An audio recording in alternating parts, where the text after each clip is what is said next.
Le jour s'est levé depuis peu sur la cité phocéenne. En ce matin du 23 mars 1998, premier lundi du printemps, Notre-Dame de la Garde accompagne de sa bienveillance les Marseillais qui s'en vont travailler. Elle devrait, en tout cas. Ce matin-là, Sylvain Alloire s'apprête à rejoindre son poste près de Toulon, dans le Var. Il est premier maître dans la marine, l'équivalent d'adjudant pour l'armée de terre. Et il vient d'être muté au fort de Sifour, 20 jours plus tôt, un site sensible de la marine nationale dédié aux transmissions. Sylvain a passé sa vie en mer, à bord des plus grands bâtiments de la marine nationale.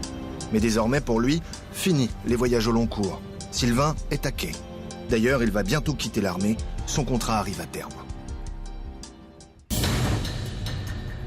Mais il n'aura pas le temps de prendre sa retraite militaire. Ce matin du 23 mars, au cœur de ce quartier tranquille du 9e arrondissement de Marseille, un guet-apens l'attend au pied de son immeuble. Sa mère, Arlette, évoque sa réaction lorsqu'elle l'a appris. Sur le moment, j'ai pas réalisé. Quand on m'a dit que c'était un meurtre, j'ai dû ouvrir des yeux grands comme des soucoupes. Oui. Assassiner, pour moi, c'était invraisemblable. Invraisemblable. Comme tous les lundis, Sylvain s'en va rejoindre son lieu d'affectation pour la semaine. C'est cette route qu'il doit emprunter, la 50 à la sortie de Marseille.